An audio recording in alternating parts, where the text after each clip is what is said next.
I'm going to do a combination of things tonight. I'm not going to speak extemporaneously.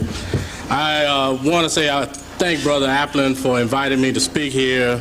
And when I came in today and walked down the steps and I saw the mural on the wall and just the different effects around the room, I was telling Brother Youssef, this feels like a real black church. I mean, I saw the church lessons for the youth, and they have, images of African American youth on them. Now, I'm from the South, and a lot of Southern churches use, they order their materials from this Baptist Sunday school market in Tennessee, and they have white images. Hopefully the images you'll see tonight when we get to the slides will change that imagery. And just as Brother Applin mentioned, the young brothers and sisters in South Africa who are being killed, kidnapped, and murdered, I want to dedicate this presentation to Stolen Legacy, the African presence in the Greco-Roman world, to them and to all the youth who are dying from crack and from the new thing on the block called bazooka, which is 10 times as powerful as crack. I want to, first of all, start by mentioning a few great African scholars who blazed a trail in this field. I saw the sister in the audience with George G.M. James' work, Stolen Legacy. You'll see a photograph of George G.M. James in the slide presentation. But I wanted to begin by saying that throughout the history of Western civilization, the African foundations of that civilization has been distorted, erased, and ridiculed. It is through the records of our African ancestors that we can gaze clearly through the eye of Tahuti to tell the story. The Greeks call him Thoth. It was the indigenous Africans of ancient Kemet or the Nile Valley who heralded this contribution to world civilization. One of the early proponents of Africans being present in the affairs of the Greco-Roman world was, of course, Edward Wilmot Blyton. It was Blyton who was one of the most learned Africans in the African world of the 19th century. He spent a lifetime vindicating our people. He spent also his early years writing. In 1869, in the Methodist Quarterly Review, he wrote the African contributions to world civilizations in an article titled The Negro in Ancient History. He also wrote of Africans in the Greco-Roman world in 1884 in the African Repository. And this is what he wrote. In the earliest traditions of nearly all the more civilized nations of antiquity, the name of this distant people is found. The annuals of the Egyptian priests are full of them, the nations of Inner Asia, on the Tigris Euphrates, and when the Greeks scarcely knew Italy and Sicily by name, the Ethiopians were celebrated in their verses by their poets as the most just of men and the favorites of gods. Blyton was followed in 1917 in the Journal of Negro History by a young African-American medical student, George Wells Parker, in an article titled The African Origin of Grecian Civilization. It was Parker who quoted the European scholar Arthur Evans addressing the London Hellenistic Society saying, "Whether we like it or not, classical students must consider origins. The Grecians whom we discern in the New Dawn were not the pale-skinned northerners, but essentially the dark-skinned brown complexion race." Parker even went on a year later in 1918 to publish a pamphlet titled Children of the Sun. It was published by the Hamitic League, and some of the people you see on the list of membership of the Hamitic League are people like J. Rogers, people like John Edward Bruce, people who walk the streets right here in New York City, in Brooklyn, and Harlem. Parker's conclusions were based upon the latest available research that Ethiopia was the mother of nations and that she had nourished Kemet and other nations in Asia. Parker went on to quote Henry Schliemann, who was the one who did a lot of archaeological work in Crete and in Troy. This is what Parker wrote, quoting and referencing Schliemann. He said, "Yet there were some who cared more for truth than racial glory, and among them was Henry Schliemann. Armed with the spade, he went to the classic lands and brought back to light a real Troy. He viewed the tombs and palaces and treasures of Homeric kings. His message back to scholars who waited tersely for his verdict was, "It looks to me like this civilization belonged to African people." George Wells Parker then made a startling conclusion that shook the very foundations of Western civilization when he said that the epics of African people and Helen, the cause of the Trojan War, must henceforth be conceived as a beautiful brown-skinned girl. Now, you might have read different works such as the Odyssey and the Iliad by Homer, but there are other works by these authors of Greece and Rome. But then we had other scholars, African scholars, such as William Leo Hansberry, the father of African American studies in the United States, a man who was ridiculed his whole academic career until in 1965, before his death, he was recognized by the University of Nigeria, where a history department was named in his honor. Hansberry, in the early teens of this century, as a student of Old Atlanta University, had read Du Bois's The Negro. And in it, he realized that the epics of the Homeric kings and gods was indeed an African story. He was relentless in his pursuits of documents on Africans in ancient civilization as well as in the Greco-Roman world. He even found works in his father's library, Eldon Hansberry, who was a professor at Alcorn State College in Mississippi. Hansberry summarized the African foundations of the Greco-Roman world when he wrote, "When classical literature was at the peak of its development, Ethiopia and the Ethiopians were favorite and familiar topics with most of the leading poets, geographers, and historians. And finally, in the twilight of the classical age, when the glory that was Greece and the grandeur that was Rome was capable of casting but a faint afterglow on the literary horizon, Stephanus of Byzantium, Olympodorus, and others sought to enliven the fading literature of a dying world by giving Ethiopia a prominent place in the historical stories and romantic tales which they endeavored to tell." Hansberry in 1953 went on to become a Fulbright scholar to Africa. He conducted research in the Cairo Museum in the years 1953 to 54. He served on archaeological field trips in Kemet, Sudan, Ethiopia, Kenya, Uganda, Zimbabwe, Congo, Ghana, Nigeria, Zanzibar, Tanzania, Malawi, Zambia, and Liberia. But still there were others. Even though he's very conservative and will not give credit to African people as being more than just slaves in the Greco-Roman world, Frank M. Snowden Jr., who wrote Blacks in Antiquity, Ethiopians in the Greco-Roman Experience, makes a superb case for Africans in the Greco-Roman world, even though he's misguided. You had others, such as J. Rogers, whom Du Bois had said, "No living man has revealed so many important facts about the Negro as Rogers."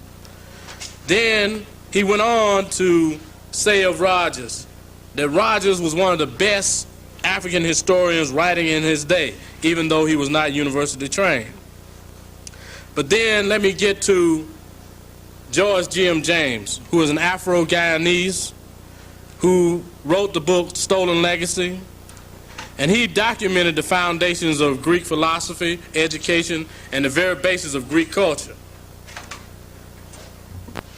James, many people talk about the contributions of George G.M. James. George G.M. James was the one that pulled the covers off the origins of Western civilization, because the very educational system of Kemet, the mystery system, was the foundations of Western civilization.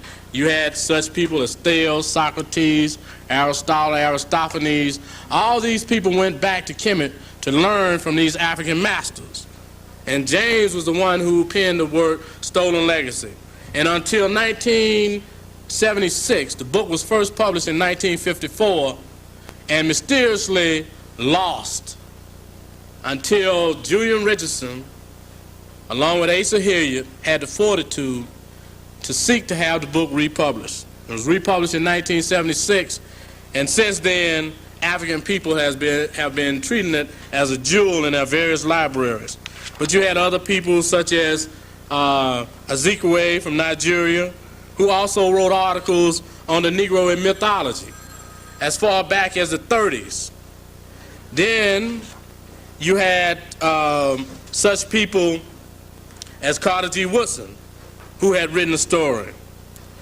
But then let me get into some of the meat, such as the various Kemetic elements that appeared in Greece by way of trade, mercenary soldiers, and by those Greeks who had journeyed by Kemet to drink at the enormous educational centers, places such as Apet Sut, which was known to us as Karnak. And at one time, this university had 80,000 students. Just imagine the effect of a Greek person going into this university and you see 80,000 people, mostly African people, learning medicine, the development of writing, surgery, trigonometry. But then the oldest Greek tale with Kemetic overtones appears to be that of Io, the priestess of Hera. And she is said to be the daughter of Inachus, who was the founder of the first dynasty in Argos. And because of Zeus's love for her and Hera's jealousy, she was transformed into a cow. Io becomes maddened by a glad fight and wanders by a long route from Greece to Kemet via the Bosphorus and Caucasus and Syria. While in Kemet, she is touched by the breath of Zeus and becomes impregnated. And she gives birth to a son, Epaphras. And if you know the story of Epaphras, Zeus refers to him as Black Epaphras.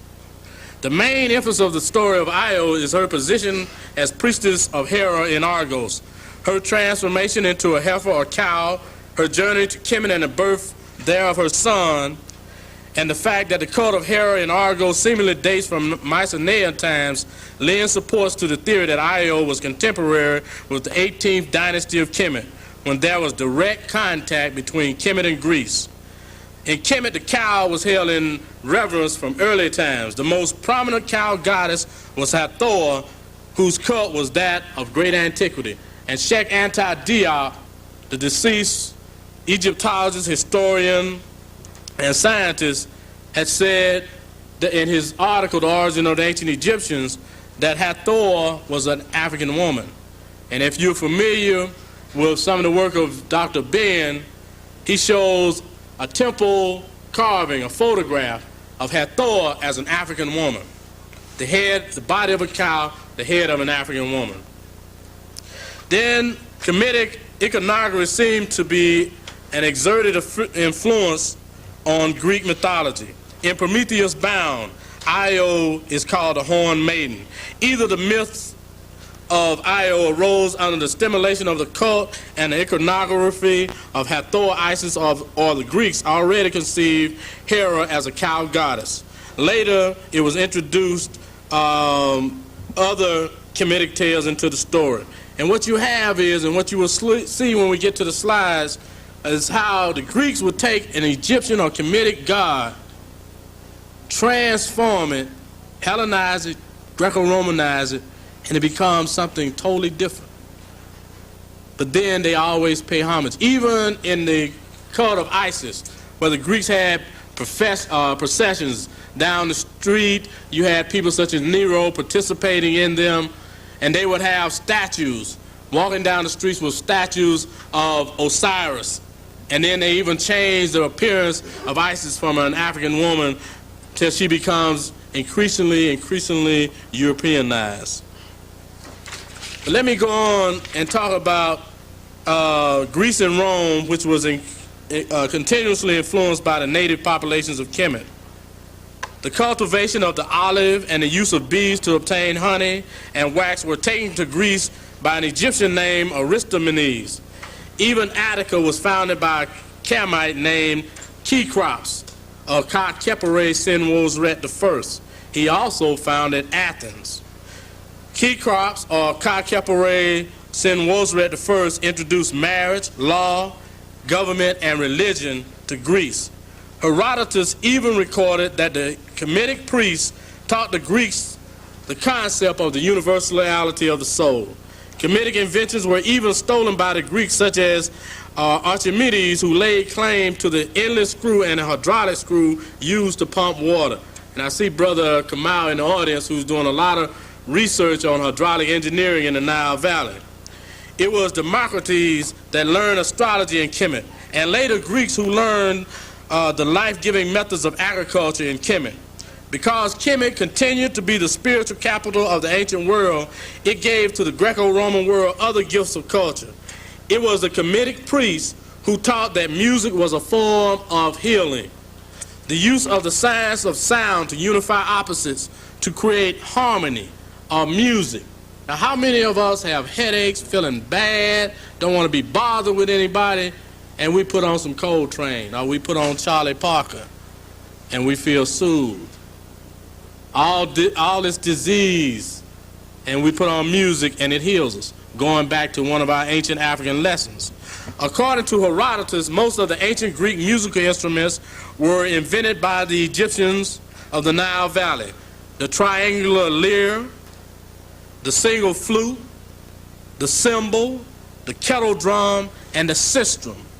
It was Pythagoras who traveled to Kemet and brought back to Greece the science of harmonies along with the principle of musical scales. It was Abbé Rousseau who believed and stated that the Kemetic musical system was at the base of the Greek system. Now, what you see is the Greeks, they were cultural borrowers. They were cultural captives of the Kemetic way or African way of life. If you see someone that can teach you and nurture you, you'll go to them willingly. Not only did they learn medicine and art, they took on dress. Greeks dressing as Egyptians. The Kuro's hairstyle, you begin to see that that came from Kemet also. The lyre, the Greeks and Romans claim Mercury invented from the shell of a tortoise when he chanced to pick it up on the banks of the Nile. It was the native Africans of Kemet in ancient times that led the world in musical development. I remember going to one of the temple sites in Kemet this past summer and seeing the god Bes with the harp. This is 4,000 years before anything in Europe, and this is an African invention. It was clear that Greece and Rome were the cultural capitals of Kemetic culture. In religion, they remained captive for nearly 650 years. I can't imagine living that long or being around that long. But think, borrowing culture for 650 years. It was the Greeks and Romans who dressed as Kemetic priests and priestesses and borrowed Kemetic African gods. And let me quote you a section of a paper by a friend of mine and someone I think is one of the foremost African educators or African American educators in this country, Dr. Asa G. Hilliard III. And he captures the essence of the era of cultural borrowing in the Nile Valley by Greeks when he wrote and spoke at the Nile Valley Conference on the Kemetic concepts of education. And this is what he said. All over Kemet today, one can see the results of Greek and Roman conquerors' efforts to copy the culture that they supposedly conquered. They rebuilt African temples, churches, and schools and joined the African religion. They carved their own images on African temples. They showed themselves being blessed by African gods, wearing African clothes and performing African ceremonies. A visitor to Kemet today must wonder as he or she gazes on the many massive African temples that were built by the Europeans. Why did they go to such trouble? Noble Europeans even had their bodies mummified in the African way. They took home the African religion of Isis, Osiris, and Horus. It remained very popular and prominent until suppressed by the royal edicts. Even then, the influence of Africa remained. Because the influence of this religion at the house of Isis or in Paris, where its influence later was found. For instance, Paris means the house of Isis. So if anybody tell you they from Gay for Paris, you ask them, do they know what that means, the house of Isis? The Greeks took Serapis, Isis, and Osiris, or the Osirian circle, as their own. By the end of the 3rd century, the Greeks and Macedonians, remember Alexander was from Macedonia, had completely adopted the cults of Isis and Serapis, and thereby, of course, those of Anubis, Heru, and Asar. All of these deities, except Anubis, were given Hellenized forms. The cults of Isis and Serapis came to Rome via the Greek settlements in the eastern Mediterranean. In the 4th century BC, there was already an Isaic sanctuary in the Paros for the Kemetic merchants of the harbor. This cult grew from the 3rd until the 1st century BC. During this period, the Isaic cults practiced by the cosmopolitan society of Greek trade centers such as Alexandria, Delos, and Puteoli, and by mercenaries spread in the Mediterranean world along the sea trade routes. Along the coast of Greece, Macedonia, and Asia Minor, shrines to the Kemetic gods were built. By the 2nd century BC, there were Roman worshippers of Isis at Delos. And in these temples of Isis, one of the requirements that they had was that native African priests from the Nile Valley, Africans, had to be the priests in those temples, teaching them of this African religion. During the first half of the 1st century BC, Isaic shrines were built, though exotic cults were officially prescribed and the Kemetic religion was considered superstition. In 65 BC, an altar dedicated to Isis on the Capitol was destroyed by order of the Senate. The official ban was useless. Now, they got rid of one temple, and they had to build it back. 5 Isaic sanctuaries were pulled down within 17 years, and all were rebuilt. Dio Cassius even reports that Antony, to please Cleopatra, posed with her for a portrait and paintings and a commission of a statue, he representing Osiris or Dionysus, and she Selene or Isis. After a period of repression under Tiberius in AD 14 to 37, the Isaic religion settled permanently in Rome with the approval and participation of the emperors. And I'm going to give you a list of some of the emperors who were swept by the mood of this African religion, the spiritual teachings of this African religion. Many of them were getting happy in the temples just like we get happy in church. Caligula, the one that you saw this crazy, freakish movie on, rebuilt one of the Isaic temples in 40 AD. The cartouche of Claudius was inlaid with an image of Isis. Nero, the one with the fire stick, included Isaic festivals in the Roman calendar. Vespasian visited the Serapeum of Alexandria, commissioned and dedicated to Serapis and Isis. Titus visited that of Memphis or Haiku Ptah and officiated at the burial or installation of the Apis bull. Domitian, who owed his life to the priests of Isis, rebuilt the Isaic temple after the fire of 80 AD. And under Marcus Aurelius, a temple to the Egyptian Hermes was built in Rome.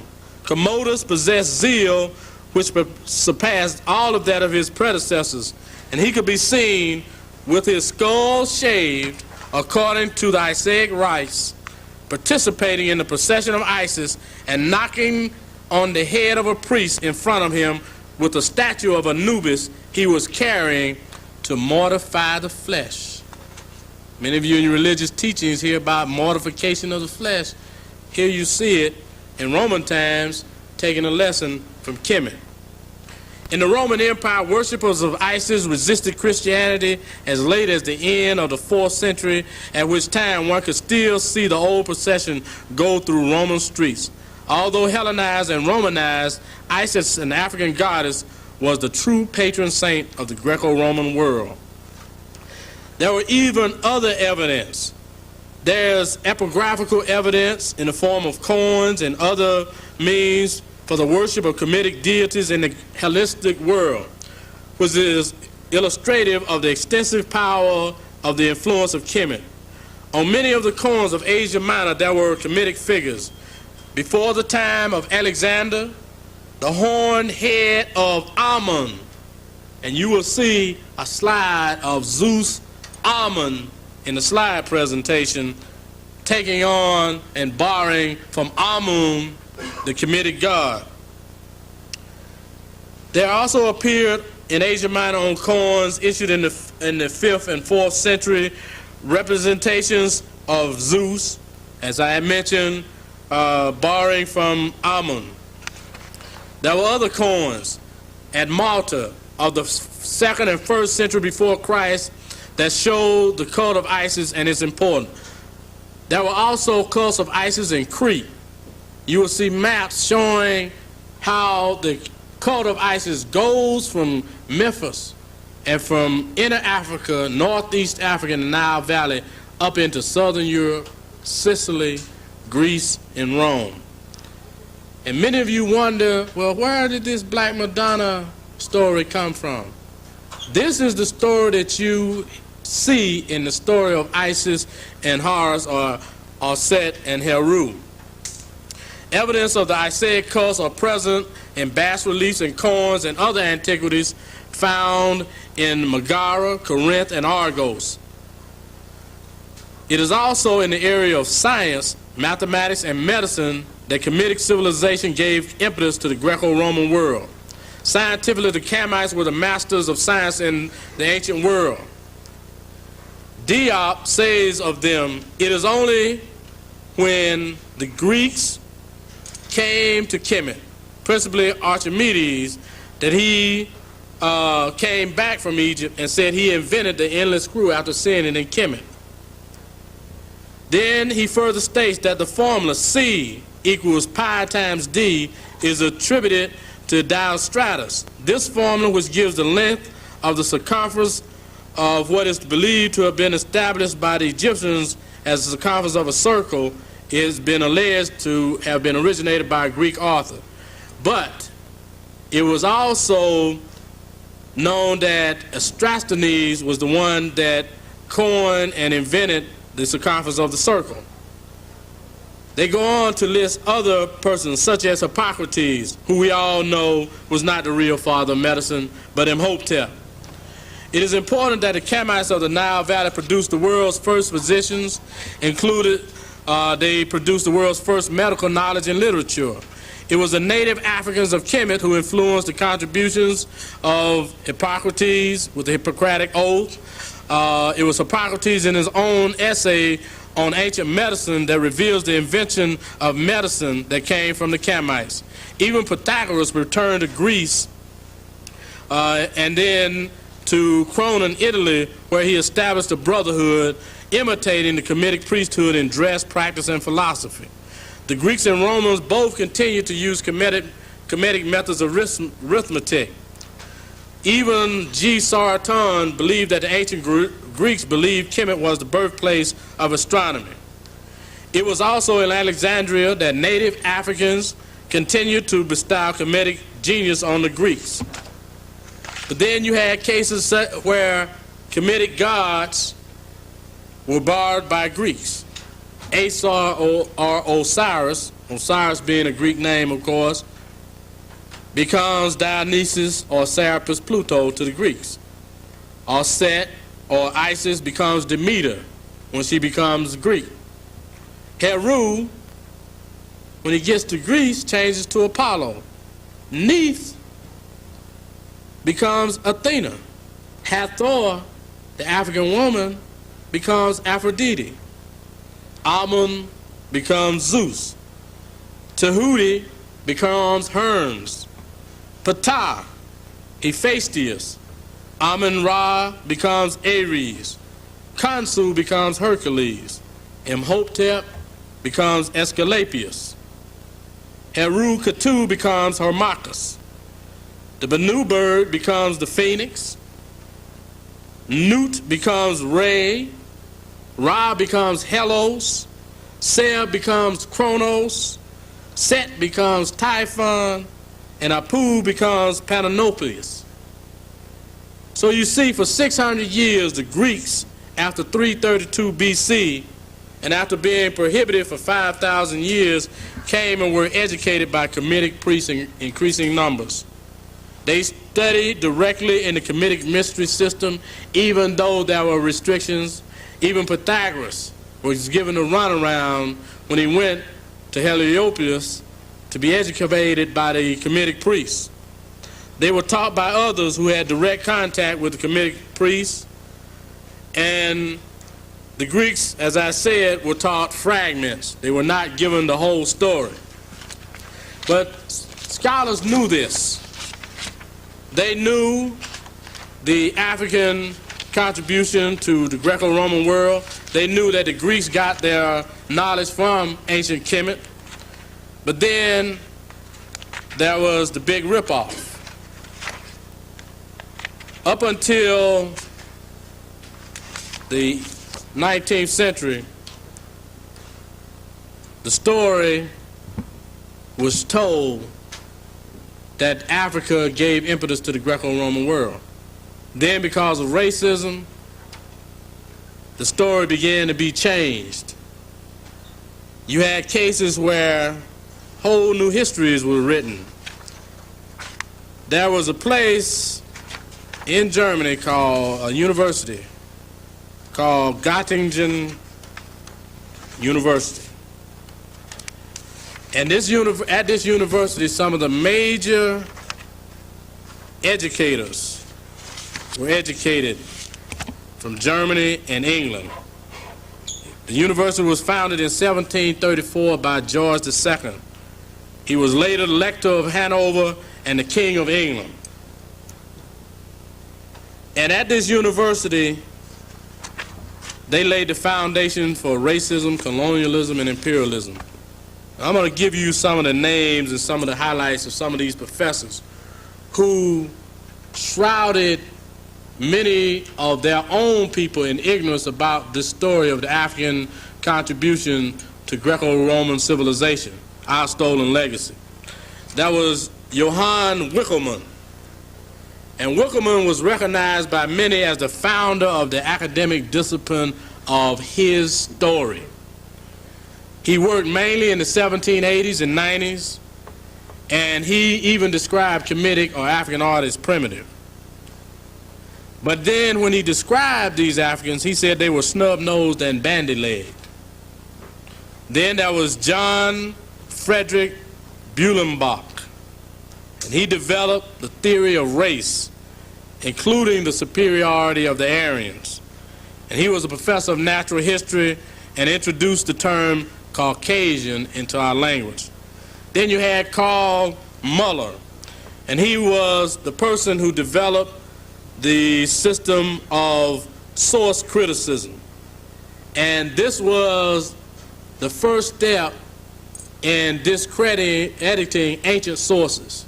All those people such as Homer, Herodotus, and telling people that these people didn't know what they were talking about, even if they saw a Kemetic person or an African person standing right before them, that they were crazy, in essence. Then you had people such as Frederick or Christoph Humann. You had Auguste Wolff, who was the librarian at Göttingen University. And he was the one that felt that Homer was the signal for the beginning of European civilization. And then there is some question as to whether Homer existed, because there were a number of different Homers. Then you had, of course, Christian Bunsen, who was an Egyptologist. You had A.H. Herin, who was a professor of history. And this person, Herin, was ostracized because he felt that the ancient model was correct, and he didn't want to agree with them regarding the African origin of Greco-Roman civilization. But the story shows that We are a people that influence world culture and civilization. Europeans go back to Greece and Rome for their cultural heritage. This is our culture and this is our heritage. But what you're about to see is how they were influenced by us, that they were a mixed culture, a culture of cultural parasites. Just as you look at the Idiot Box and see them using our music for background music, for skits and so forth, just as they put King Cut's dog food on the air, rather than put an African person in comedic dress, they'll put a dog up there, you know, trying to portray our culture. But let me go to the first slide, the title slide, brother. Could someone kill the lights up here on the stage?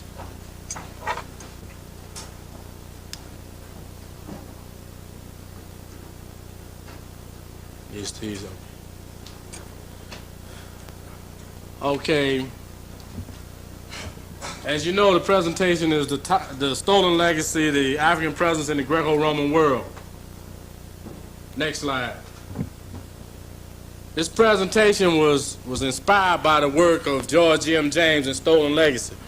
Now, many people search through, and part of this is to show you how you can take your own imagination and you can take the image, one image, to speak for you in your historical quest for our history. George M. James, a teacher at Pine Bluff, University of Arkansas at Pine Bluff. This is a photograph that I was fortunate to find of him. And I like to see what people look like, find out what kind of work they did. I found out also that he published in the Georgia Herald newspaper, and if any of you are interested, you can find some of the articles at the University of Georgia Library, or you can get to Schaumburg to send for them or send copies for them. Next slide. Now, we talked about African influence in the Greco-Roman world. We know that Tarseti was before ancient Kemet. 3100 BC was the start of the first dynasty in Kemet. But then you had the Pyramid Ages in dynasties 1 through 12. You later had the Temple Building Age in dynasty 18. But from here all the way down, except to the invasion by the Hyksos, which was really a period of destruction, and they gave nothing cultural to the Nile Valley, only disruption. Then you go down to 1000 BC, paralleling with the 25th dynasty in 770 BC. Then you get down here to 332 BC, where you get to the Greeks. Then, of course, 1 AD you come to Christ. But from this period, over 3,000 years, down to the Greeks, you had Kemetic or African civilization influencing the world. No white people until you get down here to these Greeks. And then even they can't recount of their history, because at 332 BC until down to 500 BC, they say that that was the heroic age. No written record. Next slide. Little focus. You might not can see this, but this is the same timeline. But I show you here, during the 4100 to 4200 BC, you see the zodiac or astronomy. You see surgical instruments here between 4000 and 3000 BC, the origin of medicine. You even see the boat of Khufu. And here you see dynasties 1 through 12. You see Khufu, who many Europeans say built the Haramakhet, or the Sphinx as you know it, but he only repaired it. Then you have Zosa, who commissioned this man, an African, Imhotep, the real father of medicine, to build the step pyramids.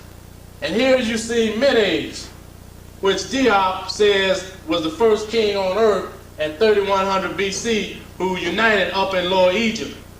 Now, he was not the first king to come. You had people such as Scorpion, who ruled before him, but he is the first recognized king of Egypt because he united Upper and Lower Egypt.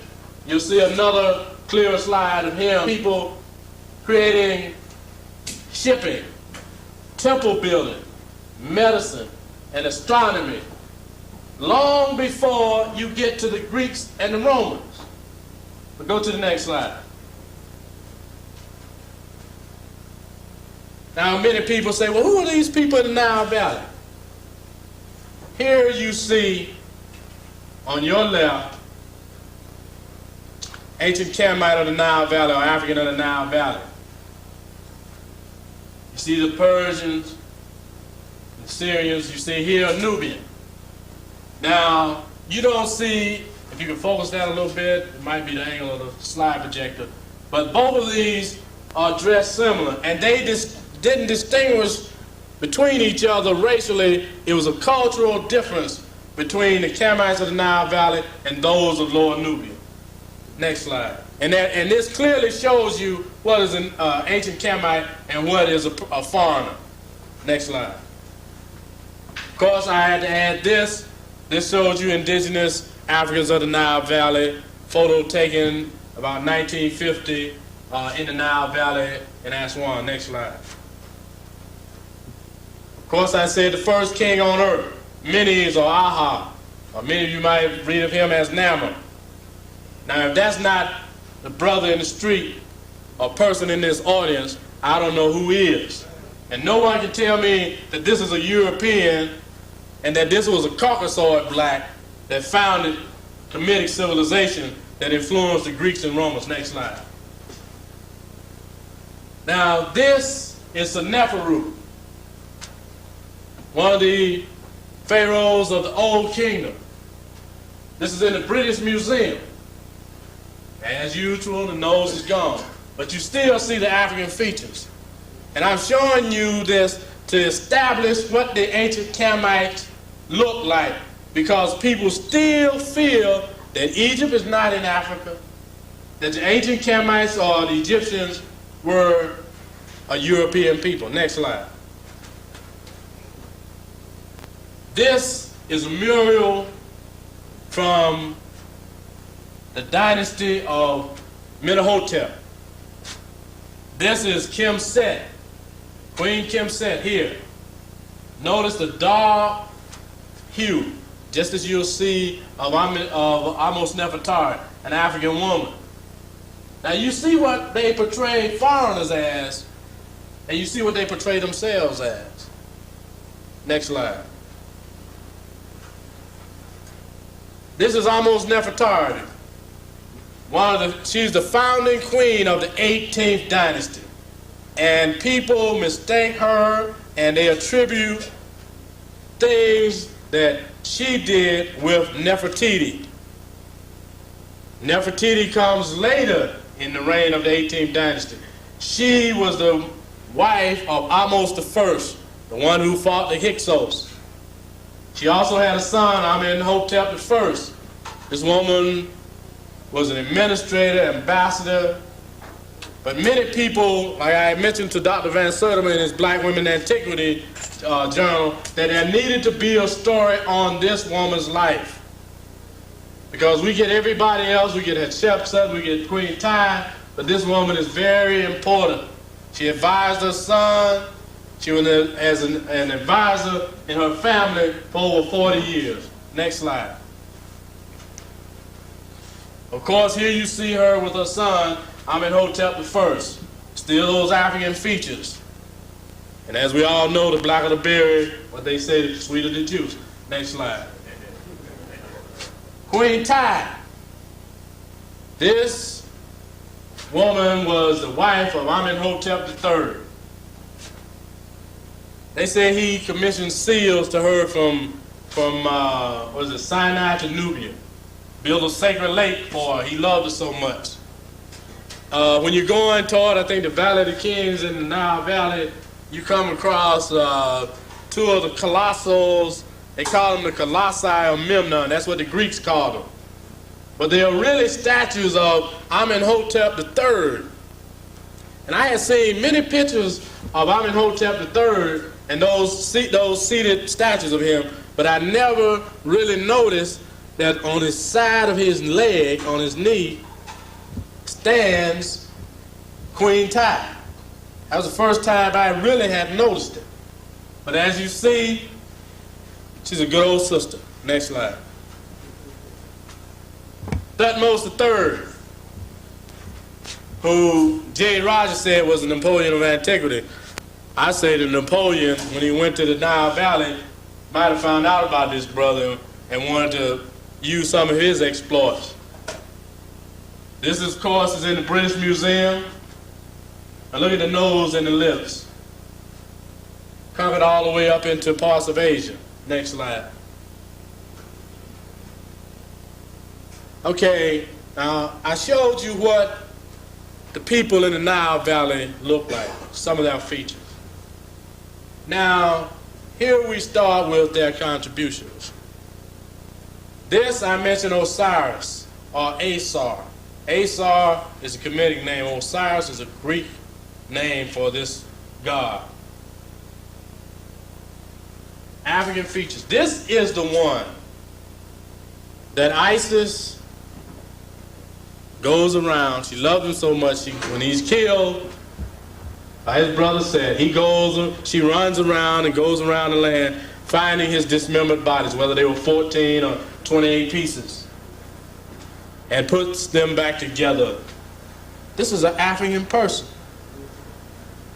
And in other slides you will see, in pictures you will see him as a black god sitting on a throne. Next slide. The Africans, originators of religion. Mention religion, the Day of Judgment scene, where your heart is weighed against the feather. If you led a good life, a life of struggle, a life of truth, a life of righteousness, it would balance, your heart would balance with the feather, and you would enter in what they conceived as heaven at that time. If you led a wayward life, of course it would be heavier. And you know, people who live wayward lives, it's always things on their shoulders, a heavy weight. Next slide. And of course, this is the Day of Judgment. That's where you get the Day of Judgment from. Next slide. Evening shot, or twilight shot, of Har-em-Akhet, Horus of the Horizon. The true name of the Sphinx. I'll show you a later slide where you'll see a nice shot, but this shows you the African features of this statue or piece of architecture in the Nile Valley. Next slide. Here's a colonnade in the Nile Valley. I think this is Karnak, or sections of what the university was called the Apet Asut. Those 80,000 students came to. Next slide. Of course, this is the glider plane that Dr. Van Sertima had reported in Blacks in Science of the Nile Valley, showing how Africans of the Nile Valley were experimenting with aeronautics and aviation. It was mistaken as a bird, placed on display, and they realized that this was not a bird, that this was a plane. Not so far-fetched when you look at the level of medicine, circumcision, that the ancient Kemites of the Nile Valley were practicing. Next slide. Of course, surgical instruments, showing how these priests and doctors, they had whole schools such as the House of Life. You even had commissions of medical doctors who performed different surgical feats in the Nile Valley. And this is over 2,000 to 3,000 years before there's a Greece or there's a Rome. Next slide. Or Hippocrates. I mentioned the African origin of medicine. Of course, you might recognize this from Brother Earl Sweeting's pamphlet, African History. It was republished, I think, this year out of London, showing Africans in the study of chemistry. And of course, you know the name Chem, or chemistry comes from Chem. All right, next slide. Study of medicine. And many of these paintings are at the University of Ghana. And Earl Sweeting, of course, died a number of years ago, but he was a native of New York. He painted many of his paintings. They first came out as small cards. Later, they became a book. Next slide. I spoke of astronomy. This is, I think, in the Temple of Hathor. This is a zodiac sign. Of course, you see the rays of the sun. These are the legs. These are the heads. And this shows you the early African concept of the universe and the stars. And you know of the earth god Geb and the goddess of heaven in Kemetic times. Next slide. Of course, the first library in ancient Kemet, papyrus, writing, all of this, educational systems that the Greeks came to learn of. Next slide. Dentistry. And Rosalie Davies wrote a book called, forgot the name of the book, but in it shows her dissecting mummies because they wanted to find out what kind of diseases they had, and they were marveling at the dentistry of these that the ancient Kemites practiced in the Nile Valley. Next slide. Of course, writing, papyrus, the invention of papyrus, or paper. Next slide. Writing, I mentioned writing, the Medu Neter. And I know Sister Deidre or Raketi Wimby is teaching the Medu Neter here in New York. And it's important that we realize that writing came from the Medu Neter. Next slide. Of course, we all talk about reading and books. This is Ptahhotep, and his book, his teachings, are our oldest surviving or completely surviving record of the first book in the world, or the oldest book in the world by an African person. And this is a temple rendition of him taken from his tomb at Saqqara. And we were not even supposed to go in his tomb when we went to Saqqara. And I knew his tomb was there, and so a couple of us told the guy, look, we want to go see the tomb of Ptahhotep. And we went in, and we supposedly sneaked this photograph. So here you see Ptahhotep. Next slide. Of course, shorthand. And Tyro, who was an African, was the inventor of shorthand. Next slide. Here you see again writing. Next slide. Again, the timeline.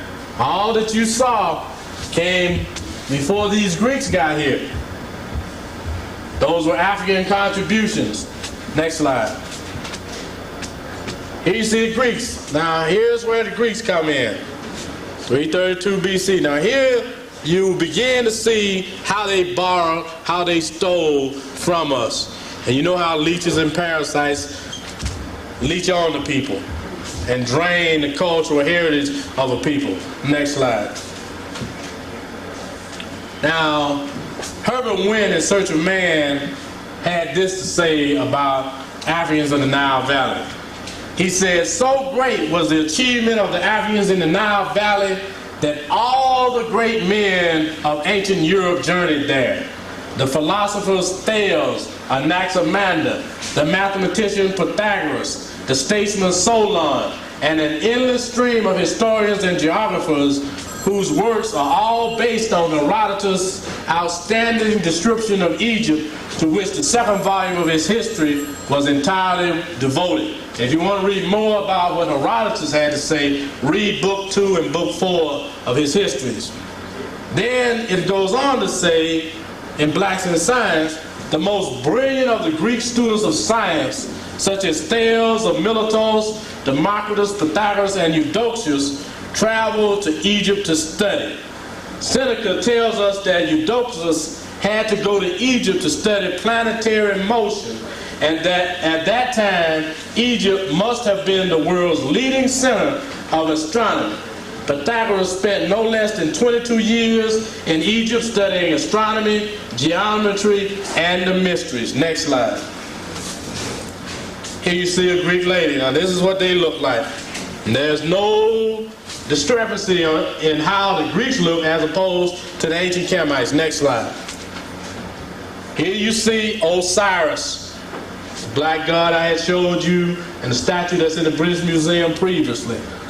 He later becomes Zeus. Next slide. Here's Isis. And look at those African features. But then you're going to begin to see some things that begin to change with Isis. Next slide. Here you see her again, embracing her husband Osiris, protecting him. Next slide. All right. Here is a map, even though it's in French. It's the principal centers of the Isaic cults in Egypt. Abydos, or Abdu, Hermopolis, here's Memphis. Now, these are the Isaic centers in the Nile Valley. Next slide. Now watch what happens with these maps. All right. I mentioned Memphis. Here's Memphis. The diffusion of the Isaic cults. You see them leaving Memphis. They go to Cyrene. This is Crete. Southern leg of Italy, or what became this Italy, Thessaly, on up into southern Europe. You begin to see this cult leave. Now watch what happens to Isis' form. Next slide. I mentioned the Isaic procession. These are the cestrums, the Isaic priest, the shaven head with the side lock. This is Greece. Next slide. I mentioned how they worship Osiris. You see the double crown, Hellenized version of Osiris, Isaic priests. You begin to see them worshiping African gods, changing African features of African gods, but worshiping African religion. Next slide. This is a slide of Isis and Horus, or Set and Heru, the mother and child, the original Black Madonna and child. And of all places, this was found in Sicily. You heard me? This was found in Sicily. African god, a Kemetic god, and as far as Sicily. Next slide. Again, you see, this is Isis in the middle. This is Osiris. You see the other figure of Isis. You begin to see the figures change as they go up into Greece and Rome. Next slide. Here you see them in Sicily again. Osiris. You see Isis. She becomes more and more Europeanized. Next slide. Remember I told you that in Rome and in Greece, one of the things about the temples, the Isaic temples, was that they had to have native African priests teaching the mystery system and the Isaic religion. They didn't bring in any of their buddies. They wanted the real thing as far as they could get it. Here you see these black priests. And here you see the Greeks learning this African religion. Next slide. Not only did they learn of our religion and our culture, they even wanted to dress like us. This is a Roman priest. Remember now, we're going to get to the Kuros hairstyle. You see the hairstyle beginning to change, and the bust and the statue. They even tried to experiment with the metal netting. Next slide. Isaic priests again, the temple scene. Increasingly you see that it has been a 3,000-year legacy that Europeans always try. Then you see a Europeanized Isis. This is in Athens. Next slide. Of course, they began to change other things. I mentioned Bess. This is Bess from ancient Kemet. Now let me show you what he begins to change into. Next slide. They have supposedly a bust of Hathor on the top of his head. And here you see Bess again. But he's going to change again. Next slide. This is as he becomes anglicized. Increasingly European features. Changing that original African source. Leaving the source and going far away from the original source. Next slide. Of course, a Romanized version of the god Ptah. I mean, they change, stylize it, and you begin to lose the true meaning of the source. Next slide. Of course, we go back, we get down here, they're still trying to borrow from African people. Next slide. I mentioned the hairstyle. This is the Kuro's hairstyle. A Kemetic hairstyle that the Greeks borrowed or stole from African people. Next slide. This is an earlier period, and you begin to see that hairstyle, that African hairstyle. You begin to see more and more how they become Europeanized in the statues. Next slide. Of course, the Hara Market, a true African brother. And of course, you know that Napoleon blew his nose off, and there are reports from a letter I've seen and from information Dr. Van Sertima has that the beard and nose of the face of the Hara Market is in the British Museum. Next slide. That's what the Hara Market becomes in Greece. I mean, they really had it bad. Next slide. Of course, the scientific technology of African people was in the Nile Valley with the pyramids. But then the Greeks also borrowed that too. Began to destroy its true meaning. And look at what you see in the artist's rendition of one of their mausoleums. Next slide. A reconstruction of a mausoleum, 353 BC. Concept of the pyramid on top. Next slide. They even went so far as trying to use the crowns of ancient Kemet. And this is from Rome. Next slide. Not only did they want to dress like us, worship like us, they wanted to try to be initiated into the mystery system. Now here you see a Greek trying to be initiated. And if anybody is going to the Nile Valley with Dr. Ben this summer, there's a room that they never take you into at the Cairo Museum. It's the Greco-Roman room. And in that room you'll see some of these same statues of how Isis, Horus, Heru, Asar changed into Greek versions. And you'll see the same thing. You'll see mummy cases with a Greek painted on the coffin lid with the crown of Osiris. Now how hypocritical can you get? Next slide. Here they are in our dress, Roman times. Now that, to me, that really, turns my stomach, because one, you're taking African culture and you're placing another culture inlaid over top. And you can never be yourself by aping other people. That's a message to us from 3,000 years of history. Next slide. This represents one of the sons of Caracalla. He still has that Egyptian dress, Egyptian headpiece. This is in the Cairo Museum too. Next slide. Isis. And this is in the Egyptian Museum in Berlin. She completely changed from what she was as an African woman to a European woman, preferably Goldilocks. Next slide.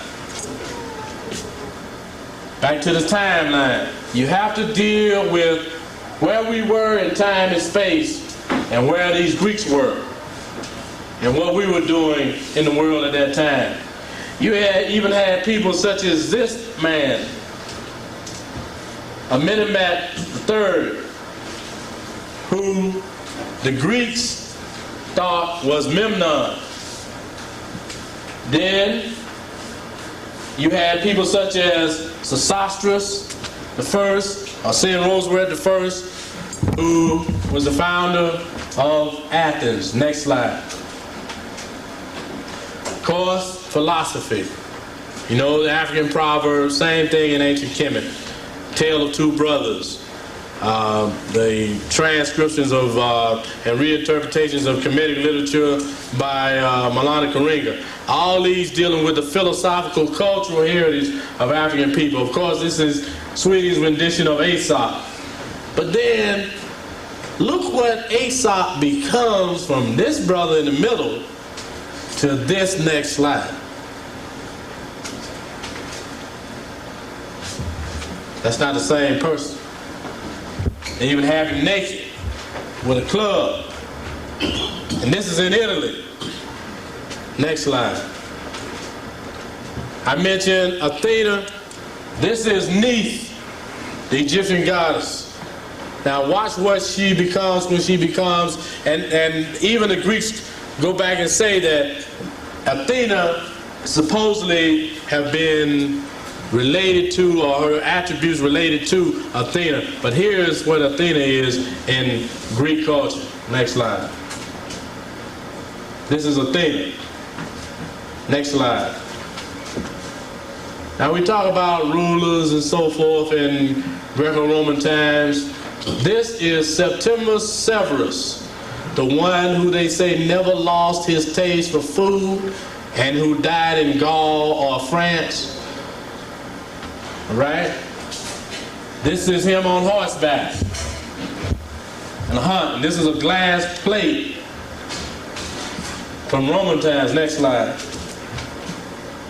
This is what he becomes when they Europeanize him. Next slide.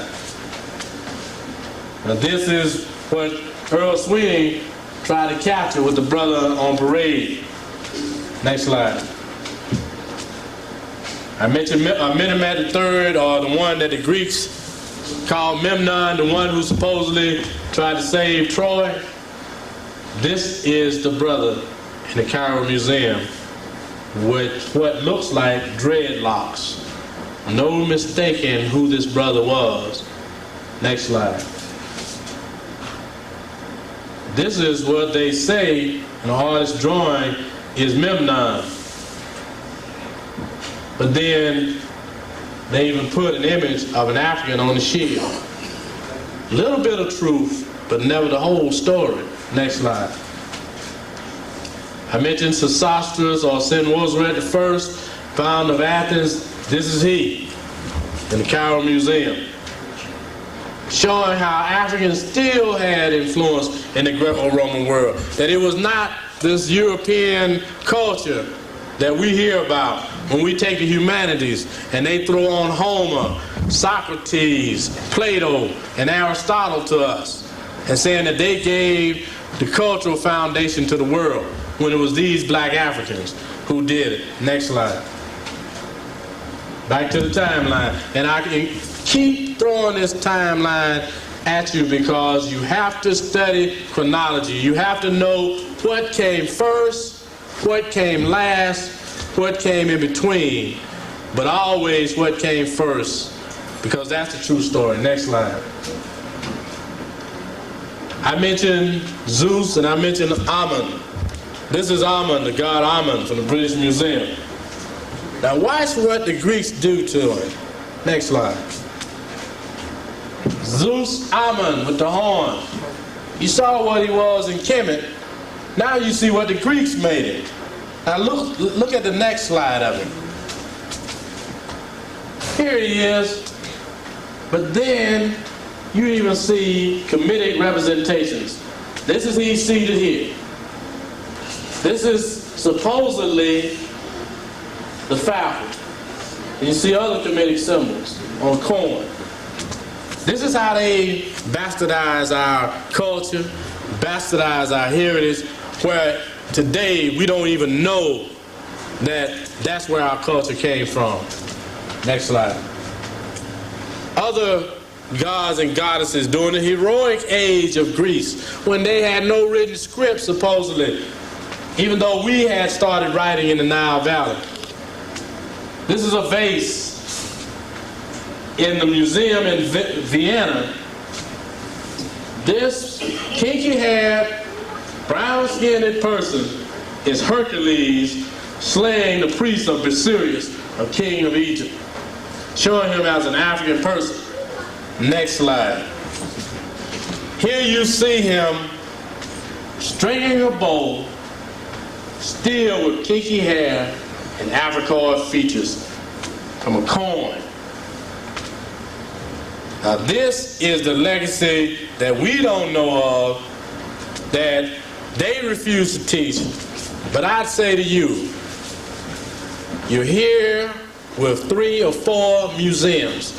The Metropolitan Museum has files, photographic files of everything they took out on any expedition.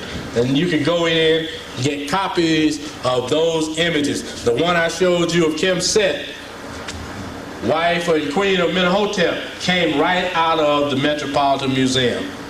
Next slide. Okay, you go to the next tray. But I hope you can see this African heritage, this stolen legacy that we have lost and will never let you forget. Next slide. You remember the story of Odysseus? Well, there was a so-called sorceress that really got on his nerves, Circe. This is she as an African woman. Next slide. Of course, us teaching the Greeks mathematics and engineering. Next slide. Imhotep, the real father of medicine. Next slide. Of course, the skull of King Tut, showing the division of the left and right ventricle of the brain. The urea symbol, symbol of life, showing that African people in the Nile Valley knew medicine. Next slide. Again, we have to think about time. Next slide. This is Ptolemy IV, showing you what they look like, what our cultural parasites were. Next slide. And how they were in love with African culture. Even in the artwork, you see them paying tribute to the African.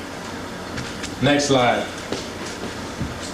Again, with the deep, beautiful African features on a vase. Next slide. Young boy on, I guess that's not a ram, but a llama, I guess. Next slide. I mentioned Septimius Severus, African Emperor of Rome. This is from a coin. This is he here. And this was found in South Central Turkey. Next slide.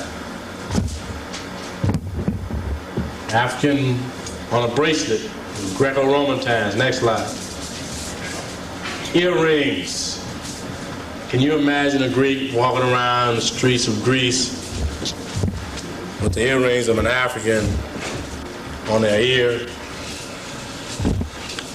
It wouldn't be any different from seeing a European in a dashiki or with kente cloths on. Next slide.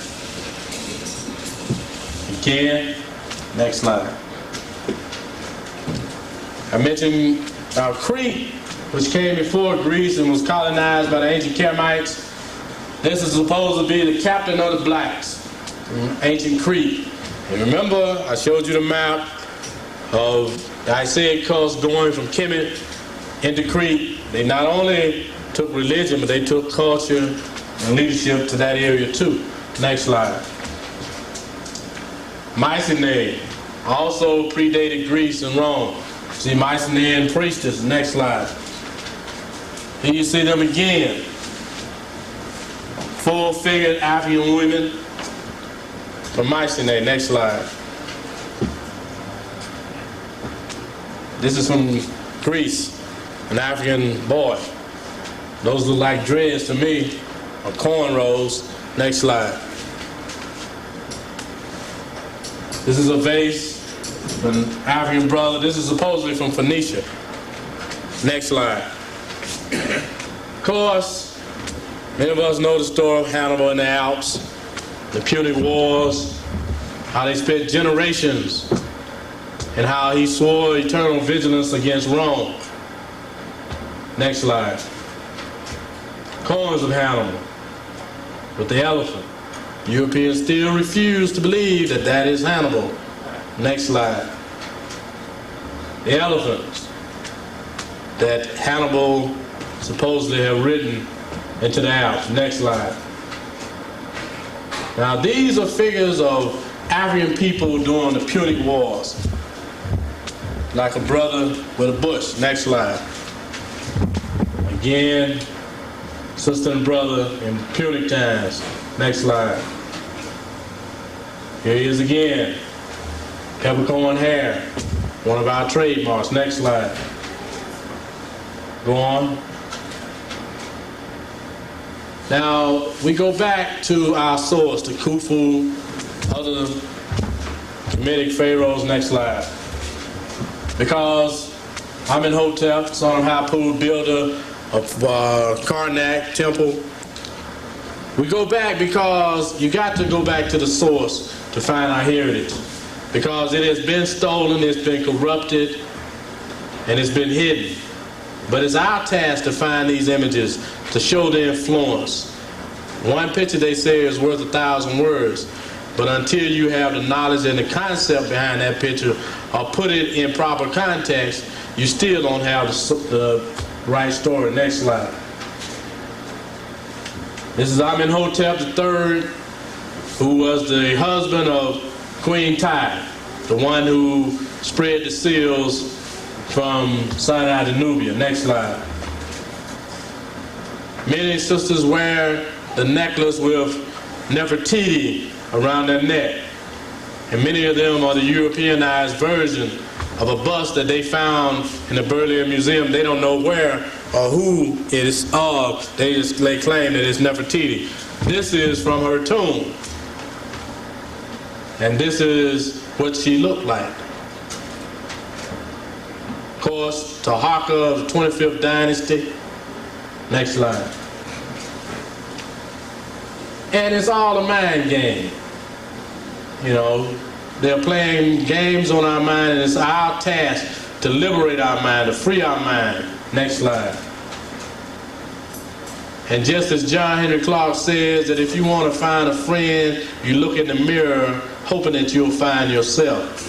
But please hope and pray that 3,000 years of history will liberate the young brother from seeing Superman on the other side of that mirror. Next slide. I want to add the next two slides for a purpose.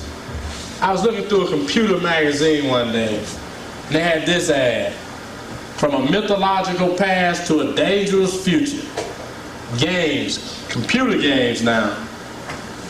The Seven Spirits of Ra, a game.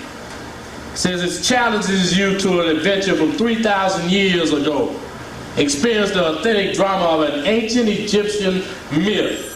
Fight through tombs, pyramids, caverns, and swamps. Test your mind against complex, multi-level passages. Overcome sudden perils and surprises from evil forces and guardian demons and villains.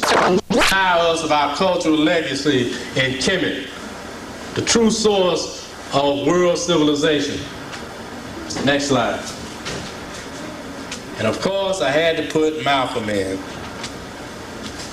because Our story from ancient Kemet, from the foundations of world civilization, has to be a story that we teach our young people, that we teach our kids, that we read to them, that they recognize the images of our people, that they know our heroes, that they know the difference between Amun and Zeus Amun, that they know the difference between Imhotep and Hippocrates, and hope that if they graduate from medical school, that they won't swear by Asclepius, but swear by Imhotep. This is the story we have to tell, and it's a long story that's long overdue. Next slide. Thank you.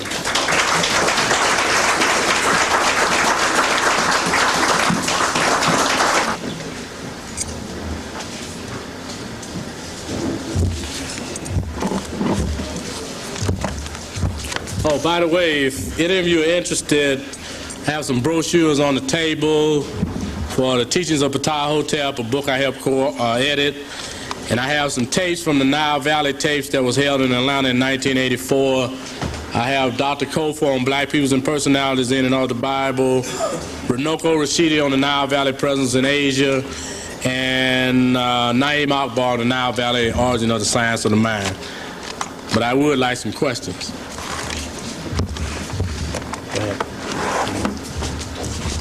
While they're thinking of their questions, I made some copies of these. Okay. So there's plenty of material in the back. And also, didn't you have a book here? No, I just had brochures. Okay. Material is in the back. And I cannot believe that there is not one question this evening.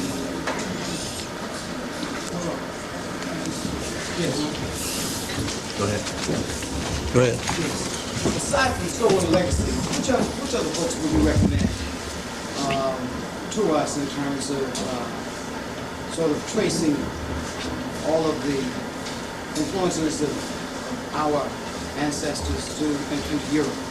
I read Soul and Legacy, but I think that you drew from some of the other readings, and I'd like to know which ones. There are a number of readings. Let me take the key from Dr. Ben and give you some African sources. I mentioned George Wells Parker, Children of the Sun. It's a pamphlet you probably can get at Liberator Bookstore.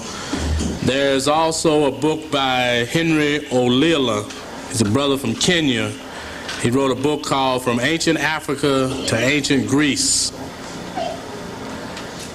Then one book that I would recommend to you because it weaves a lot of stories, but he recaps on a lot of information by African historians.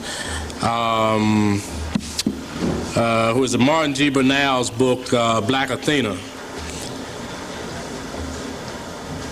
Then, of course, can't let you forget Dr. Ben's Africa, the Mother of Western Civilization, because he has a chapter on it, and he also has a pamphlet titled In Pursuit of George G.M. James's Stolen Legacy. I think that's the title of it. And I also have, if he could run a copy of it, I have a bibliography that goes with the presentation I made, and if Brother Applin wants to run a copy of it, then he can make it available to people here. Yes. Yeah, I seen a bigger book, the oldest book in the world. I seen the Ptah-hotep book, and a bigger book, paperback, white cover, that's some size. I don't know if you heard of that book or know of it. You're talking about the oldest book in the world by Myers.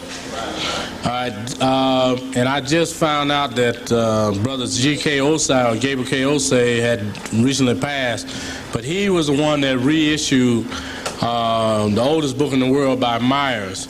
And what he does is he takes a lot of the papyri and the books, fragmented books, and weave them together into this book.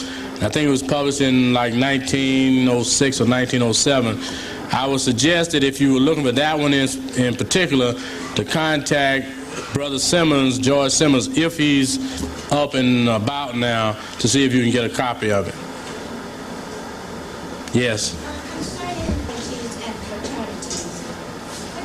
elaborate on the fact that the Greeks put their alphabetical letters on the sororities that were originally African? Okay, what happens with the Greek sororities? One thing is that when you have a culture that is trying to establish itself and run the world, then you put your images in your language. For instance, the sororities, any person that jumps into a sorority that's Greek has to be lost, no matter what kind of social kinds of benefits you get behind it or from it. You're looking at an alien culture and someone worshiping an alien culture. That's as bad as walking into a church and you see a white Jesus up on the wall. One thing that I found that really inspired me too is some young brothers at Morehouse College have organized a fraternity, and they call the fraternity Kemet. And with the people that they're working with, they are going to use the Medu Neter as symbols on their sweaters and so forth. And their requirements, some of the requirements of their reading are Dr. Ben's works, John Clark, and other people's work are in that. But the whole cultural adaptation of the Greek fraternities is another aspect of our stolen legacy. I didn't get into that because I had some striking photographs of some of the rituals that these Greek fraternities go through, the hazing methods and so forth. Yes. This is a question of a statement. Mm-hmm. I would like to add something what the professor said. I came from Hungary. Hungary is East European country and a socialist country.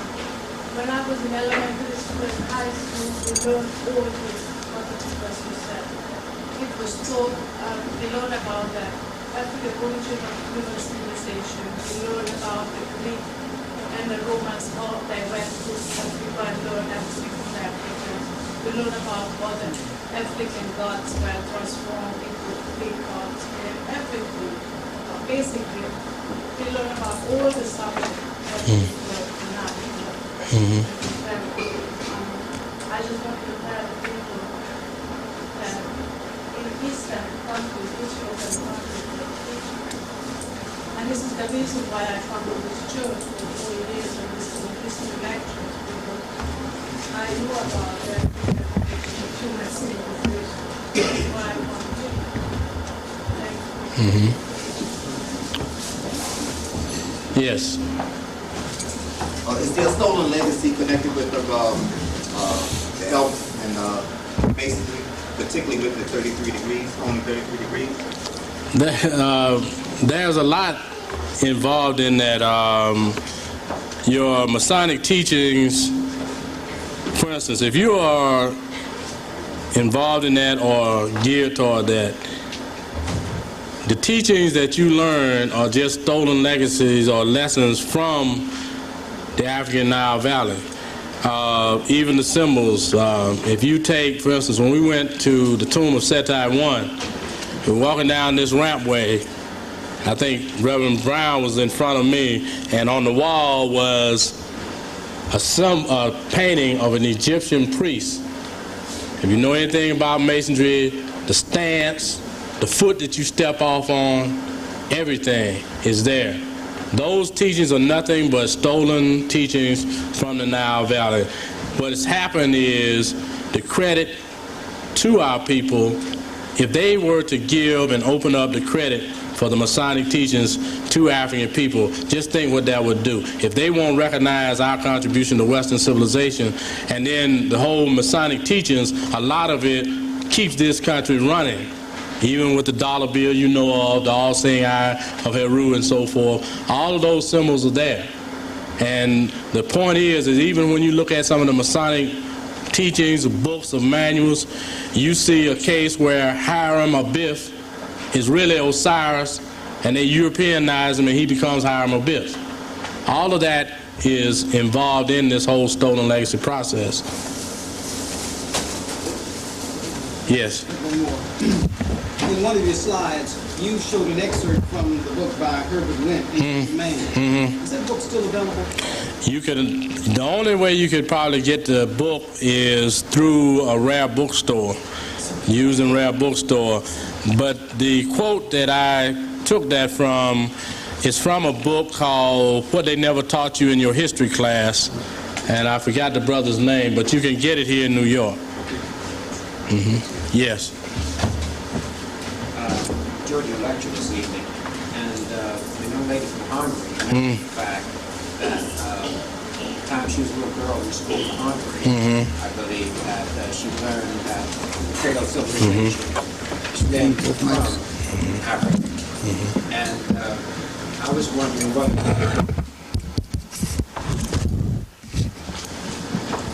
Thank you.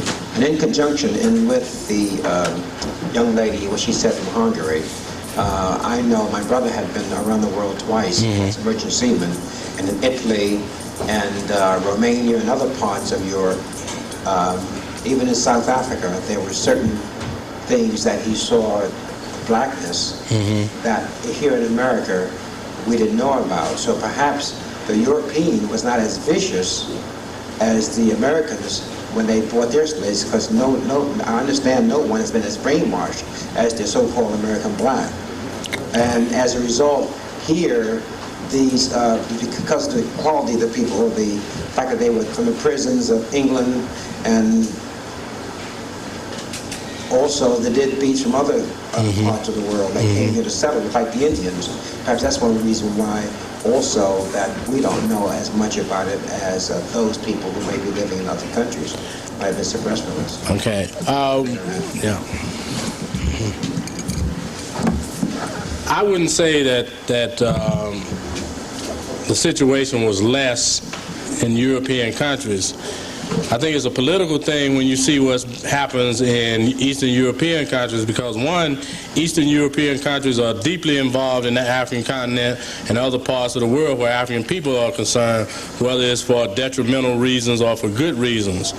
What you have in this country is a large concentration of African people, and the best way to keep a person in control is not to educate him and not to teach him about himself.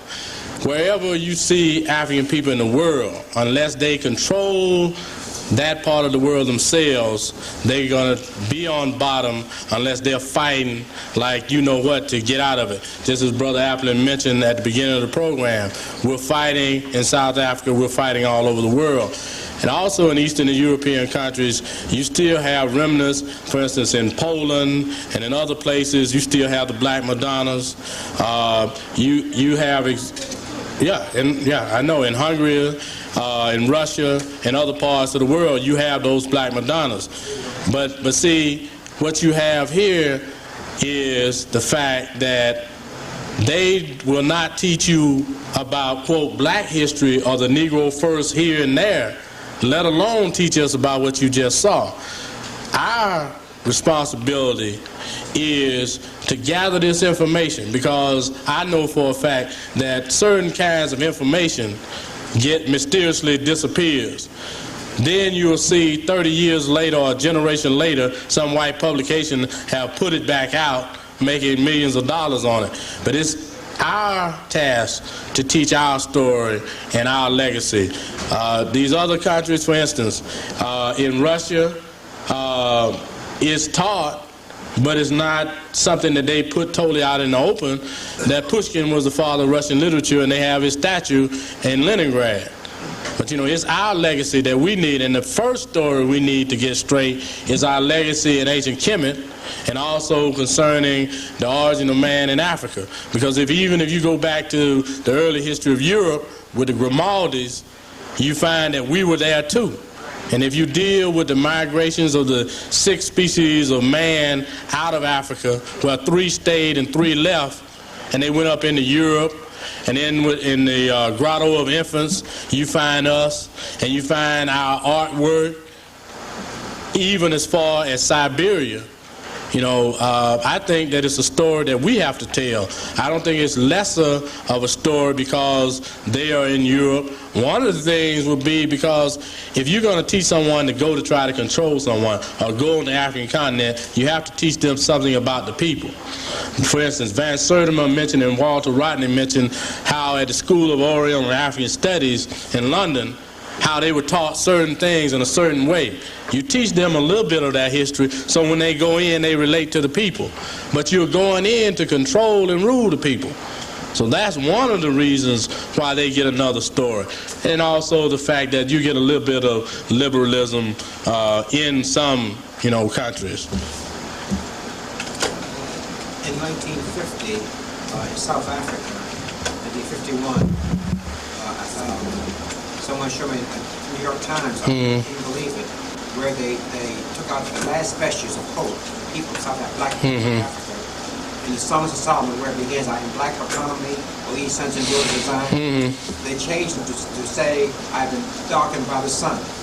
Well, see, I said, take away that last hope, any association of strength, spiritual strength. Well, see, one thing you get, and that's why I like this setting and the murals and on the walls and everything, because you instill that in a young person at an early age. No matter what they do to try to destroy your hope, it can never be suppressed. That's why you have Africans in South Africa having this, what they call a Kentucky Fried Chicken. They take an inner tube and put it around a Tom's neck if he's out there cohabitating with the enemy. It's our hope and our journey, and it's our hope. For instance, we were talking earlier about Dr. William Mackey and John Clark and all these people who labored for generations, spent their whole life teaching us this information when we didn't want to listen.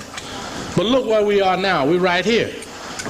But it's our legacy to try to hold on to it and build on it. And until we take the books, we take the images, we take the stories and hold on to it, nobody else will do it. That's why it's a cultural genocide going on among African people. Anyone else? The sister. I have two questions. The first question is, can you recommend a good book? Because I read Stolen Legacy in the Wire. I have the foundation. Can you recommend a book that I could read? Well, I already read some but that would help me understand it, because I was totally in the dark. Okay, I would suggest that you start out. Now, you want to read something on the Stolen Legacy. I would suggest the first book that you should read that tells the story of what we possibly lost. He gives a good scope, the first 63 pages of Destruction of Black Civilization, showing what we had and what we came from. Then I would go with Henry O'Leary's book, From Ancient Africa to Ancient Greece, because what he does, he goes further than James does in a lot of ways. He takes the Pythagorean theorem, he takes the Memphite theology, and he breaks it down. And he shows you how it relates to modern culture and modern heritage. It was published in Atlanta by Select Press of Destruction of Black Civilization. Chancellor Williams. Right. Also, if you want a good source book on information on that legacy, the Journal of African Civilizations, the one dealing with the Nile Valley Conference, would be good because it gives you a panoramic scope of what was going on in the Nile Valley, from pyramid buildings to the House of Life, Cairo Academy, and so forth. Then the one specifically dealing with Europe would be Van Sertima's journal, was it The African Presence in Europe? Then I have a whole list of articles that's in the bibliography that I'll leave that details all the legacy from Petrie's work on down to C.C. Seifert, people such as, I mentioned Ezekwe from Nigeria, these people who were doing the early work in the field. So I'll make sure that Mr. Appleton can get a copy of it. Yes. Read Stolen Legacy, and if you got some light of masonry, if Brothers in Here of Masonry, and you read that book, there are some things in there that, you know, maybe some people felt he shouldn't have said or written. And it has been said that James left University of Pine Bluff, Arkansas. He was supposed to be going probably to Memphis. And that when they found him, that his tongue was supposedly cut out and he was dismembered. That's the story I got, and I've gotten it from 2 different places. And I talked to Asa Hilliard, who interviewed his friend John Howard, and he said that part of that is true and part of it wasn't true, but he was dismembered when they found him. He died right up the year after the book came out in 54, 55, he was dead. James was an historian? He was a mathematician. He taught mathematics. He taught the classics at University of Pine Bluff, Arkansas. He taught at Georgia Industrial College also. He was also Dean of Men at Georgia Industrial College. No, I'm saying that he was killed. Well, now, one thing we have to look at in that context, too, like I mentioned the story about he might have been killed because of what he revealed, but also you have to look at 1955, traveling in the South, many black people had to live in each other's homes. They couldn't live in the hotels because they were segregated unless it was a black hotel. He could have ran into trouble in that regard and probably was killed. You know, during that time it was also Klan activity, and he was traveling alone at the time. Yes. What's the name of the historian who spoke about the Memphite theology? Who wrote about the Memphite theology? I was mentioning to the sister, the brother Henry Olela. Spell the last name. O-L-E-L-A. Thomas. No, it's Henry Olela. O-L-E-L-A. Uh-huh.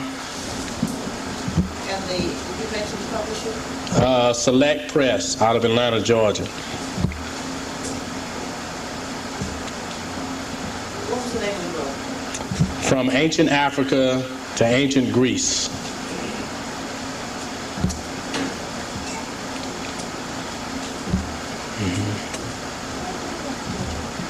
Anybody else? You, sir. Give some background on Henry Olela. I heard Dr. mention his name. Henry Olela was a brother I mentioned from Kenya. He was a philosopher. He taught at Clark College and Atlanta University for about 5 or 6 years. And from what I gathered, he had read James's book and wanted to see the work extended. That's when he started working on From Ancient Africa to Ancient Greece. After he published the book, which he published it in, I think, 81, he left the country, and I don't know whether he's in Kenya or where he is right now. But I do have some bio sketches that Select Press collected on him, and I can send it to you if you want them. Yes.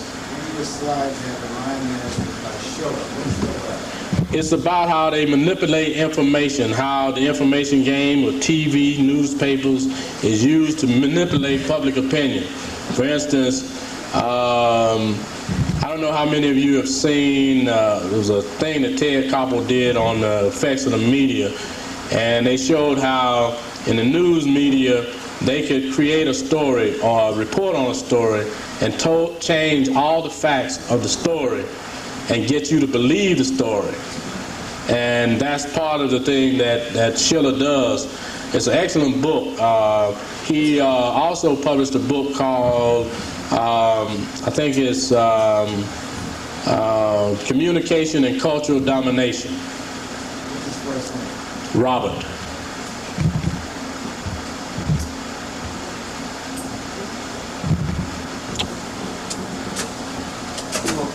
Mm-hmm.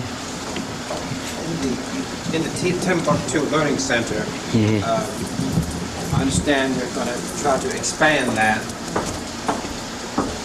In the Timbuktu Learning Center, I understand we're trying to expand this idea of developing the history and the knowledge of one's own heritage as far as blackness is concerned. And I was wondering, while you're here, your experiences would at least give us an idea as how we could use this information that you're imparting to youngsters for just that purpose. Well, I'm a person that, and Yusef knows this, and Kamal Anderson, who's in the audience, knows this. Ever since I got bit by the bug of this, I guess about, 24 years ago, I've been collecting information, lost the library, rebuilt one, and have been collecting slides and visuals. There are a lot of people around the country, and I was mentioning this to Yusef on the way in. We have, or I have in my personal possession, all the videos from the Nile Valley Conference. I have numerous slides, audio tapes, and so forth. You're talking about an educational system or resources or information, I'd be glad to work with you and send you information, exchange information. We are in Atlanta, what we're doing is we do something similar to this. Right now we have a video series that we're showing each Saturday. And then with the youth, we have a youth institute, which is a part of ASCAC, the Association for the Study of Classical African Civilizations.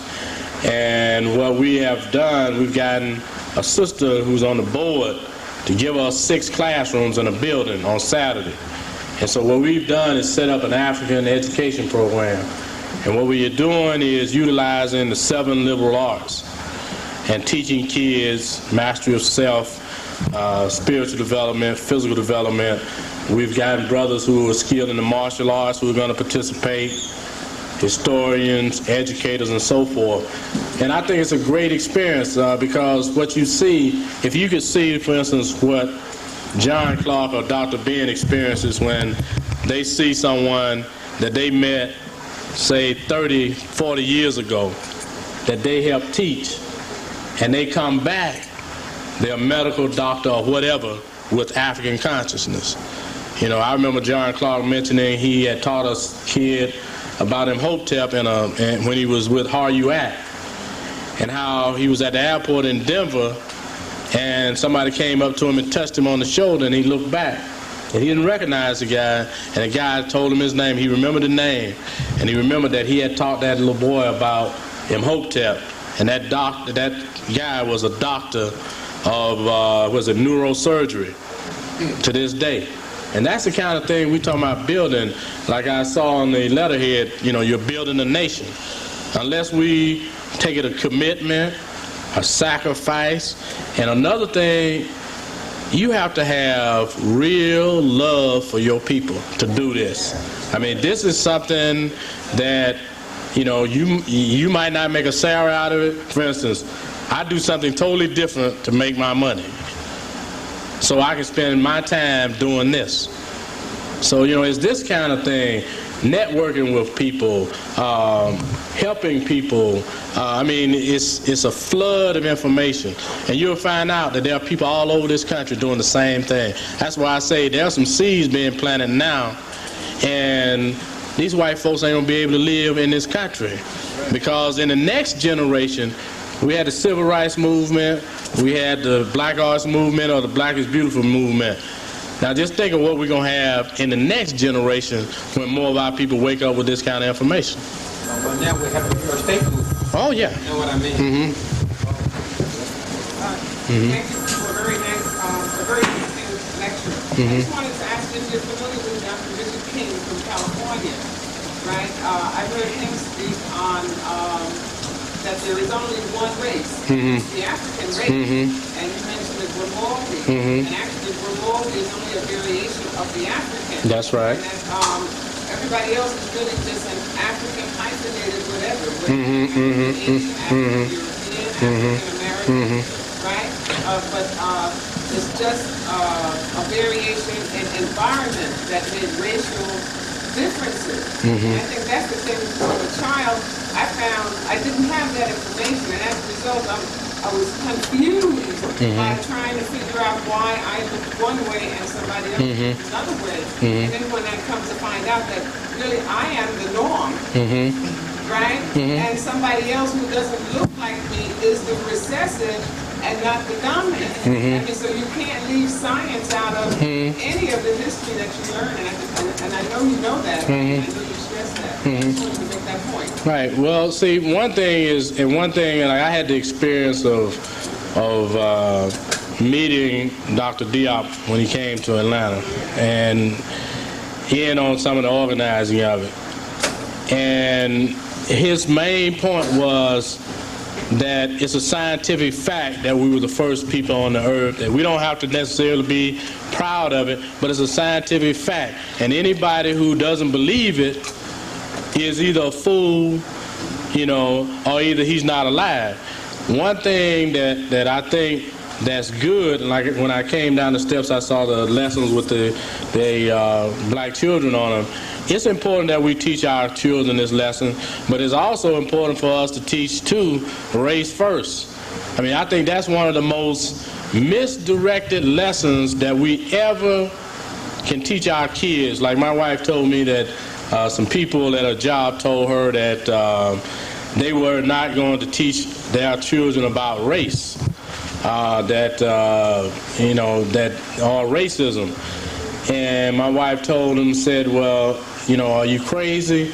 Do you know what's happening all over the world with South Africa and other things? And, you know, it's a point where you look at yourself and you realize all the things that went into the making of this world, and that we had major contributions. And many Europeans and other people will come to you, the first thing they'll say to you is, you're just trying to claim everything. But then, if you created the mold where other things came, then you claim the legacy. That does not mean you claim every individual invention, but it's just like, for instance, I wanted to mention this, you know, before I close because it's important. At Emory University in Atlanta, supported by Coca-Cola, who supports South Africa and so forth, they fired this sister who has written 5 books. These other people hadn't done anything. They fired her because of her stance in the community. Now what they have tried to do, they're having this National Black Arts Festival in July and August in Atlanta. They had called a sister who has a boutique or an art shop to display at the arts festival, bringing black people from all over the world. And they asked her to contact someone. She called Asa Hilliard. And Asa told me that the lady he talked to at their museum, which the museum with Egyptian artifacts, was supposed to have a display at the arts festival. And he asked her, started to question her about what kind of artifacts they had in their museum of the Old Kingdom, dynasties 1 through 6, or even up to 12. And the lady told him, well, we don't have any of that, but we do have the Greco-Roman period. And he said, well, you got a few mummies over there. What period are they? And she said, well, they are in the Greco-Roman period too. So she told him that they wanted him to do a lecture as part of the festival. So the title of his lecture is The Nubian Origin of Kemet. And what he's planning on doing is they have, now to show you what these universities have in their libraries. The basement of the theology library at Emory University has the first editions of the books that Petrie published on the 1st and 2nd dynasty tombs and the other information they published down there with the photographs and everything. So what he's going to do, she told him, well, look, we'll prepare the slides or get the slides ready for any images you need. So he's going down in the basement, and we're going to pull all the books with all those images that's been buried in dust an inch thick to use those slides, and it's going to be presented in the same place that Bruce Williams came in, that, you know, about 6 or 7 of us went and ran him out of the auditorium. But it's those kinds of things that need to be done to help our people. I mean, you got City College, State University of New York. You got, like I mentioned, the museums. I mean, my point in one thing we do with our youth is we take them in the library. Take them first up to the African American collection in the library. Then we teach them research skills in the library, how to look up a book, how to find a photograph, how to find newspaper articles, all kinds of information. because this is an information world. And if you don't find the information, you know, you'll get lost again. And then they don't think that they won't hide this information. They'll destroy it.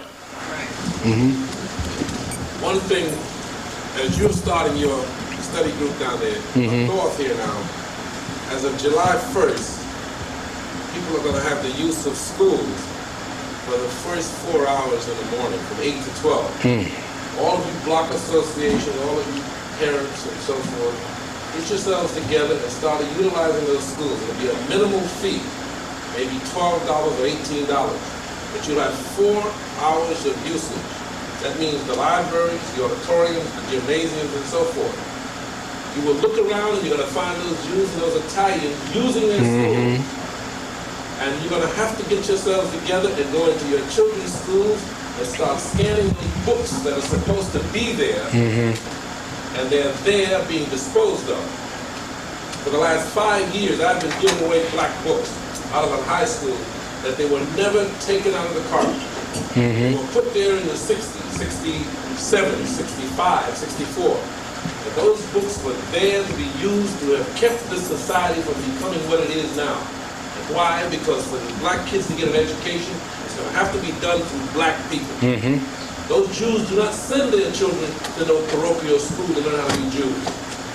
Those Catholic kids don't go to any synagogue to learn how to be what they want as Italian. And black people have trusted white people to educate their children too long to get nothing out of it but what you got right now. And if you don't believe it, you look around and you see what these black kids are not learning that's available through what you got right here. But it can be given in a public school just like it's given here.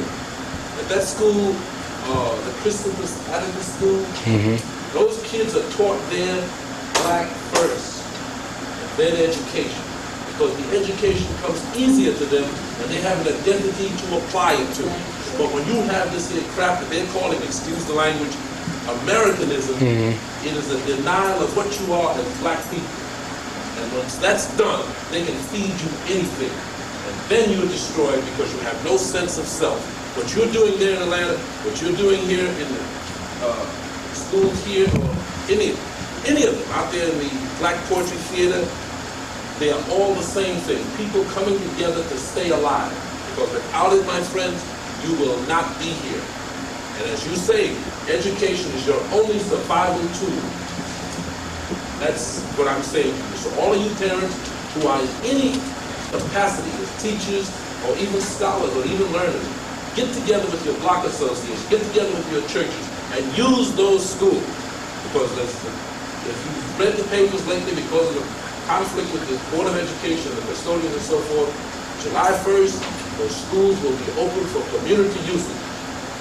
And that's where you will have a lot of help. Get to those libraries. If they don't have the books in there, get to those librarians, get to those principals, and you will be able to get them, but you're going to have to ask for them. If you don't know how to ask for them, you won't get them. Okay? And that goes to, you know, that's right on time because, you know, Carter G. Woodson said the education of any people should begin with themselves. And, you know, you're in a mecca here in New York. You know, you got a lot of the publishing houses here, a lot of international things come in here. Before it gets down south or any other part of this country, it gets here first. All the published material coming out of the African continent is right here. So, I mean, this is the place where it needs to be done. And as far as going into the libraries and so forth, please don't do what's happening in parts of Atlanta. People go into the black libraries and they steal or mutilate the books. You know, if anything, donate the books to the library. And then another thing is create your own library. I mean, every African-American home should have a library. I mean, yeah, just like Hakeem Mahmoudi has said, if you got more records in your home than you got books, then you're in trouble. You know, and you know, it's really a need so that our people can be free. And the best way to free our people first is to free their minds. So I think that was the last question.